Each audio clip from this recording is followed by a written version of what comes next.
Good morning, everyone. Can you hear me okay? Great.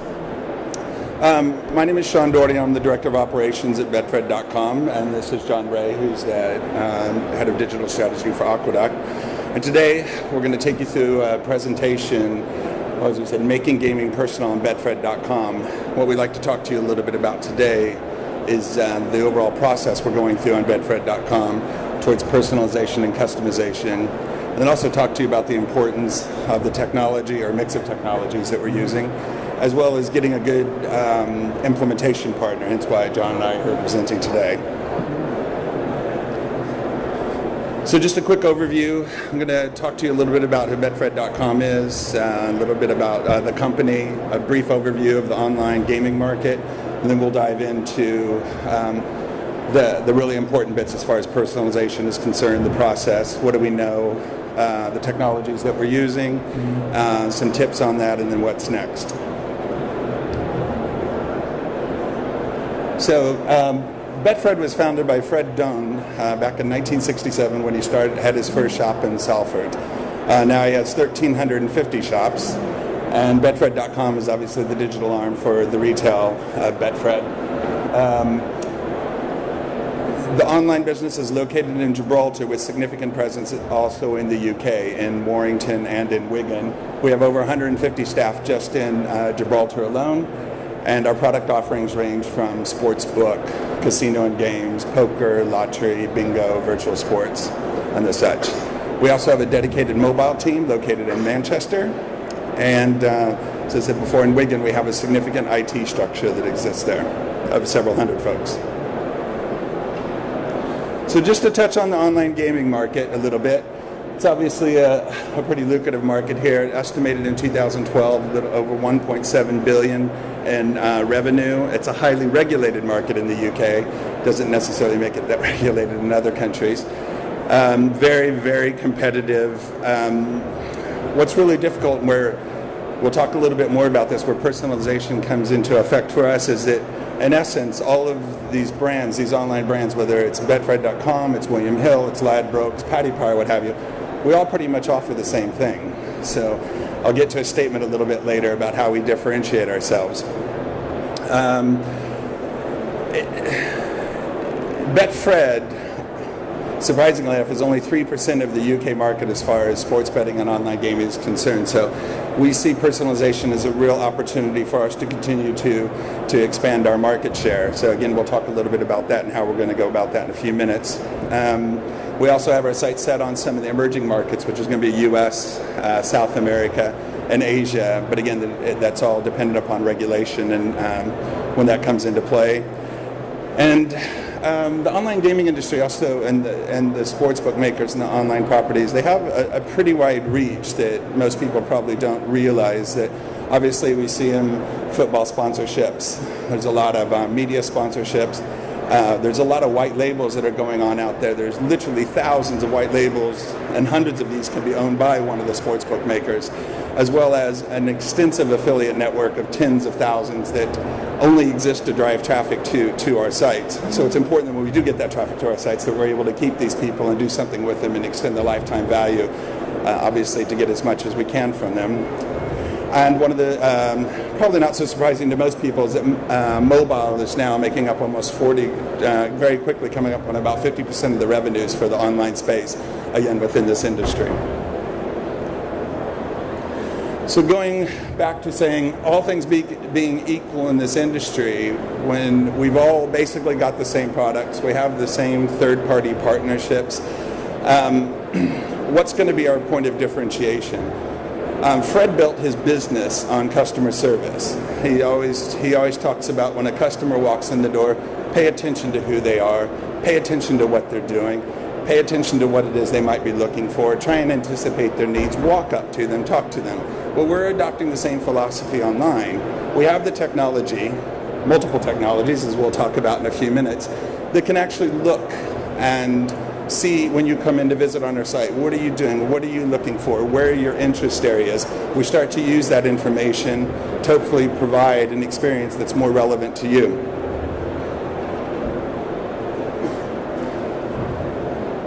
So I talked a little bit started off with Betfred's process. As we go through this presentation, you'll see that there's a lot of things that have to come together for this to happen. There is no silver bullet solution, if you will. There's no one technology you can put into place and flip the switch and hope personalization starts for you. There's a lot of work that has to happen. From my experience with Betfred, the very first thing we had to do was instill within our entire base, our operational base, that this is what we're trying to achieve. Everybody needs to understand that what we're learning, what we need to do is we need to learn about the customer. We need to have all this knowledge drive the customer. And we have an acronym, this KYC, which is Know Your Customer. This information and this philosophy is being embraced by the entire organization, which is your first step. Because if everybody isn't centered around that, then again, no matter how many tools you have, no what great technology you have, if people don't believe it, they don't buy in, and they don't practice it, it's not going to be very successful. So I'm going to talk to you a little bit about what we know now. So this is Oliver, a gaming customer from us. I'm not going to go through every one of these data points, but we collect this through a range of technologies, including Sitecore and a couple of other technologies I'll show you in a minute. But we collect everything from transactional data to demographic data, on-site analytics, technographics, which is like devices and what have you, and then their online behaviors, often we call them psychographics. All this information is taken in through a variety of technical resources where we store them in our data warehouse, and then you'll see what we're doing with this information in a couple of slides. I talked about a range of technologies. I'll share one with you here. It's through a company called Ignition One, and what it is it allows us on-site visibility for everybody that's currently interacting with our products. We're actually going to play a clip here for you real quick, then I'll explain a little bit more about the data and stuff that we capture. Okay, so this is just a recording here. Sorry, I normally walk around at this point. I can't do it too far away from here. So what we have here are actually each of the products that are available on our website. So we have our sportsbook page, football, poker, in-play, lotto, casino, and we get to see our customers as they're currently interacting on the site. Whilst they're interacting on the site, we're collecting as much information as possible. And as you see us going through and clicking through, you can see different players and then the interest level or product level scores on the information that we're collecting. This is just, again, we saw all those data points I talked about before. This is just a couple of the areas of the information that we're collecting on. So we're going to talk a little bit how we're using this information, give you some real-world examples, how we're doing stuff on the website, what we're doing to use this information to improve conversions and what have you. I think is that done? Yep. So as you can see, there's a lot of data that's being collected here already and being tracked, and that is great. A lot of organisations aren't even doing that. So that first point is there. But the real trick is then trying to do something with that data and actually turn it into something that does add that layer of personalised service that Sean talked about and ultimately grows the market share. So it's very kind of commercially valuable work that we're doing. So I'll just go into the next. There you go. So we're, as Sean said at the beginning, I'm from the implementation partner who've been working with Betfred for the last couple of years, and we've implemented Sitecore into the organisation as a content management system. But Sitecore offers a lot more than content management for the website. It offers a digital marketing system which enables personalisation, and this is really where we're starting to establish a lot more value for that technology within the overall infrastructure. So what we started to do is look at all of this data that Sean has mentioned, and started to categorize it in a number of different ways. So there's implicit data, which is something that as a user to the website, you are not saying specifically you want certain things, but through your behavior and through the information that can be detected, you are giving some information back to Betfred. So that information is being collected by everyone who has cookies and things like that enabled. Then there's the declared data, which is the explicit information that you will give to say what kind of preferences you have, to give away your contact details. And it's using this combination of data which enables us to do something a lot more valuable with it. So I'll let Sean talk a little bit more about how the data is organized and segmented from a Betfred perspective. So we use a proprietary scoring matrix. So we get millions of customers a year. And what we need to do is we need to sort out those high value from the very, very low value customers that I'd say that we don't want, but we often have tens of thousands of people that we call bonus abusers. We have an offer and they come in and that's all they want. They want the free bet and they leave, and they're of no more value beyond that. So what we do is we have a scoring matrix that's based on several things: spend, lots of transactional data, obviously spend, recency, frequency, overall loyalty, and we break them into 3 very high-level categories across all of our products. So we have our high-value, long lifetime customers, often brand loyalists or VIPs. People would think that they're probably our biggest target audience. That's not necessarily true, because there's a lot of volatility in having a bunch of big spending VIPs in our business, because it can look really good for us one week because they spend £200,000 or £300,000 a week, and then the next week where they take us for £500,000. I mean, so they're great and you take care of them. But what's really important to us are the B and C level customers here. So we got our high value, potentially longer term life cycle customers. We already know that we've got it down to a science for each of our products, what the typical or average lifetime value is for whether it's a bingo player, a sportsbook punter, a poker player. We know how many months they're traditionally engaged with us and how much money they spend. So we're able to classify these customers into these categories. Now, C is the interesting one because it's newer, lower value customers, often multi-site users, or what we call professional players.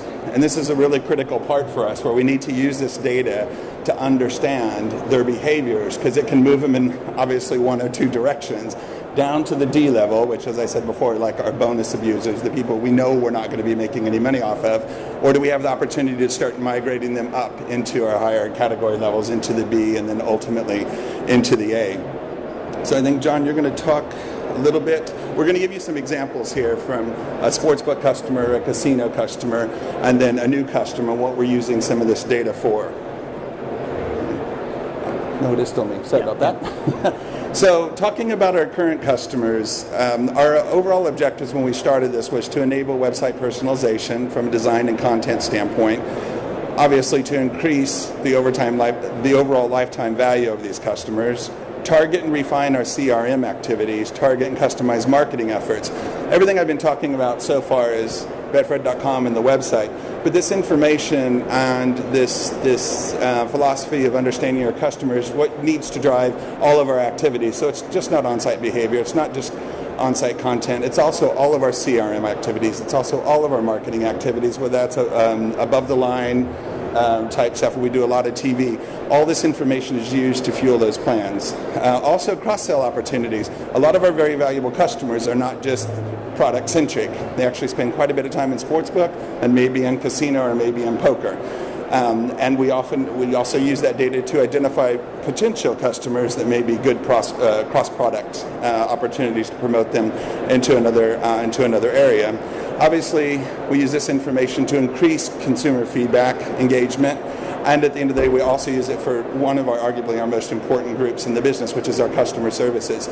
So our customer services team, as we progress a little bit further in here, they have a lot more insight to the customers besides just their transactional records, so they can understand what products they're actually engaged with, where their interest level scores are. So when they talk to them, they have a little bit more information and hopefully can talk to them more at their level and be a little bit more specific in helping them. So all of this data, where we're at in the process is we're actually building personas. What we have up here is Michael, primarily sports, football. And then we have Oliver, we were talking about earlier, which is primarily casino and sports and games. Now, we don't look at each customer all the way down to the customer level, obviously, because that would take a lot of work. There are certain things we can do, very simple things like your last game played, or that type of thing. However, what we need to do is, when I went through those segmentations for you earlier, the A, B, C, and D, there are further classifications within each of those. We're trying to get down to 3 subcategories under A, 3 subcategories under B. And then each of those categories we're giving a persona or a personality to. So this type of person that's in 60% interest in sports, primarily football, and what have you. Look at their content interests, look at the transactional data, find all those common components in there, and then we'll use these to help set up and configure the stuff in Site Core and delivering personalized messages across the site. I'll just add a point on that the reason why those personas is so important and that there aren't too many of them is that you can actually start to look at the traffic and look at different individuals and say, well, based on what they're doing, which of those personas do they most align to? And for each of the personas, then you define rules about what you're going to do. So you're not having this huge kind of mass of data that you just can't sort of figure out and do something with. You're filtering it through to these different personas and just assigning rules to those. That then makes it very easy to understand which of those people are looking like and what you're going to do with them. Yep. So a couple of examples here. If way back when we looked at the first one, Michael, I believe it was, personalized for Mike's favorite team, preferred sports, primary football, secondarily golf. Here we have the Betfred homepage, which Man City's his favorite team that he bets, or could potentially be the team that he bets on the most often. Golf being the secondary sport that he bets on most often. And then also look at cross-product usage. If this, again, like I said, we have a lot of players that are cross-product. So if they're primarily a sportsbook punter, but they go over and they dabble in the casino or the game section, then we'll put up either games that they've played before, or we'll put up some games that are very like the games that they've played in the past to try and convert them to play a little bit more. Sorry, I jumped. Here we have Oliver, who's primarily a casino or a gaming enthusiast, and it kind of flips and goes back the other way. So on the home page, he could potentially get, a big offer for the Mummy because we know that he likes casino games, as well as his secondary. His primary is casino, his secondary is sports. So in the lower modules there, we could serve up customized content in and around the sports that he likes. We're ultimately trying to get to the level as well that if you look over on Tennis Stars, we know he's a sports guy. We know he really likes games. We know he likes golf and maybe tennis, that we actually have a lot of casino or games that we can promote sports in conjunction with the games and hopefully grab their attention that way as well. When Oliver dives a little bit deeper right into our casino section, the customization will continue there. So if we know that Oliver responds very well to certain types of offers in the main kind of viewing area up here, we'll put the type of bonus offers or freebie offers and stuff we know that gets Oliver engaged, as well as the featured games like the Kong game here. Those will be prioritized based upon what he's played before. So it's right there. If we know that 80% of the time he plays Kong, then we're going to put everything up right in front of him that he's used to seeing, and hopefully what he's coming back to our site to play for.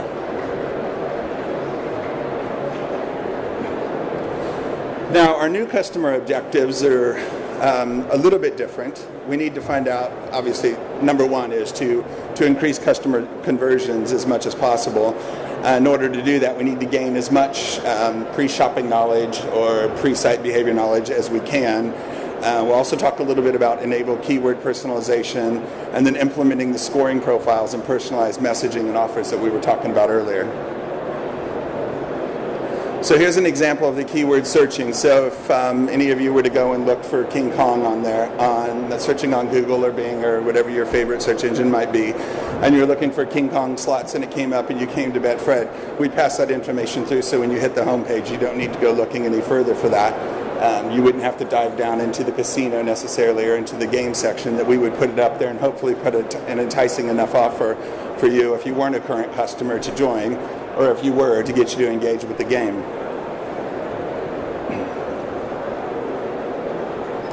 One of the other things that we're doing now, we're going back to using the technology that we showed you a little bit earlier on Ignition 1.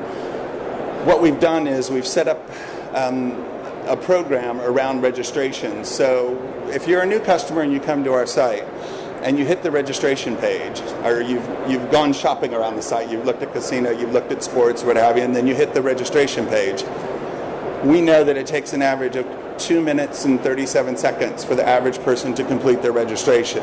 If they don't complete their registration and they leave the page and go back to continue shopping around the site, we'll send instant messages to you and pop-ups to you that are customized based upon what we've already learned about you up to the point when you went to go register. So I'm going to show you an example of a bingo lottery customer here in a few minutes.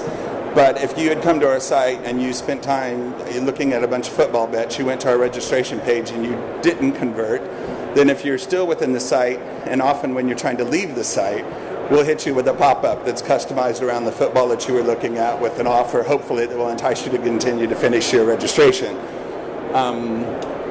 The program has been very successful. We run everything in control groups, and we've seen a 49% uplift in registrations because of the program. So we just run it continuously. It's ongoing. So if you come visit and you don't sign up and you get one of these, you'll know why. So talking a little bit about the customer profiling and scoring, this is an example of how once we get everything into place, once we get all of our personas done, this is how a lot of the power behind Sitecore and how it's going to be helping us. I'm kind of laid this out for you here. So we've got this new customer. We don't know who she is necessarily. She comes on the site, first-time visitor. She hits the lottery page. So we know that obviously there's probably some level of interest there in and around lottery.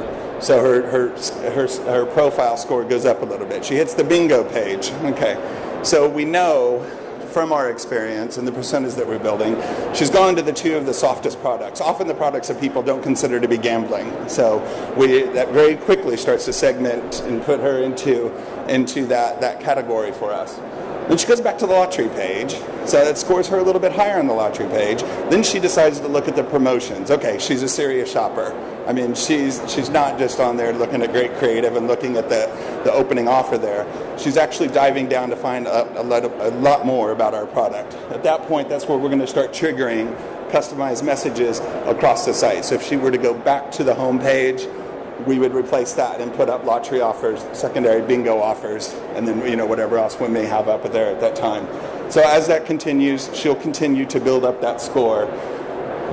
This, obviously in conjunction with some of the other things, like I was just telling you about Ignition 1 and the registration, hopefully we get her to convert. Once we convert, all that information gathered through Sitecore and some of our other technologies is actually married up with the data once she becomes a member with us. So yeah, we're at 5 minutes. So anyway, just an example of how this is going to work for us in the future. I'm going to turn it over to John for a few minutes because he wants to talk to you a little bit about the DMS. Yeah, so what Sean described there is actually every individual, through their behavior and their activity on the site, is actually accruing points and accruing interest scores, if you like, around what might be then worth actually pushing back to those people through personalization. It takes a bit of time. The whole process is iterative, and we've got a model here that we take our clients through, which is to understand what you actually want to achieve in terms of any personalization. So is it about increased revenue? Is it about getting better conversions? Real kind of business goals there. Then we go through and actually set up what needs to happen technically so that you're getting that data being collected in the right way. Using Sitecore's DMS, we actually configure this profiling so that you accrue points around every activity that's happening on the site. We test that. We see what that data is actually doing before we do any personalization. Then we implement the personalization and monitor that again, and then we come round in that cycle. And this is what we take clients through, so that ultimately they can have a highly optimized performing set of personalization for all these different types of users, and actually see the impact on the business results and what that's actually achieving. So I won't go through these, but the these are all examples of some of those first steps that we would take in personalization, and some of these are already on the site, and Sean's taken us through some of those examples. Others we're starting to implement now. But the idea is to start with those that are high value and low complexity to actually put in place, and to then build on it from there. So some top tips from Sean. Well, actually, these are, I guess they're top tips, but it's also based upon our experience in heading down this road. We've had a lot of bumps in the road. As you said, we've been working together for 2 years now with the Sitecore technology, as well as working with Aqueduct as our partner. And we've had a lot of missteps, and we've had to stop and reset ourselves. So these are kind of a few of my tips for anybody that's serious about heading down this personalization and customization path. You need a strategy and a roadmap, and you need buy-in. Again, there is no silver bullet solution. You don't just purchase a technology and plug it in and then hope that poof, you've got personalization. It doesn't work that way. There's a lot of legwork. So if you definitely put together a plan, definitely communicate it, get senior management buy-in, and then go from there. Technology, the platform and the implementation partners are critical. Betfred.com is not a development house. It's not a technology specialist. And you need to bring in those type of people for your business. A lot of people think they may go out and hire 50 developers or do all this. It doesn't work out that way. If you go out there, find the best technology and find the best people to help you get it implemented as quickly as possible. And again, it doesn't happen overnight. It's unrealistic if you think that it will happen overnight. As hopefully, just a couple of things that we've talked about. There's the technology, there's the people that help you implement it, there's getting the buy-in, there's getting the people to understand why you're doing it. There's a lot of BI work that's involved in this. And all those things have to come together, as part of that roadmap. Okay, so the final slide on this is that you need to look at what data you have, what are you collecting already, and what are you trying to achieve. And there's no point starting down the road of personalization until you've figured those things out. Then you need to start small and build up. Don't try and do everything at once. Don't say that you're going to put out there a fully optimized, personalized experience for every single individual right from day one. It's just not going to happen. And then review and monitor what's actually coming out. What's the effectiveness of everything that you're putting in place, and then iterating that. And we've mentioned it a few times, but the data coming from multiple sources is a reality. There's no one who's working with one system and one tool just to collect data. It's going to be coming from lots of different places. So being able to pull that information together to then personalized is going to be the same story, I think, for every organization. So that's it. Thank you for your time. We've probably run out of time for questions, but we'll be here if you have any, and we're also doing this again at the Sitecore stand at 1:15. So we'll see you there. Thank you. Thank you.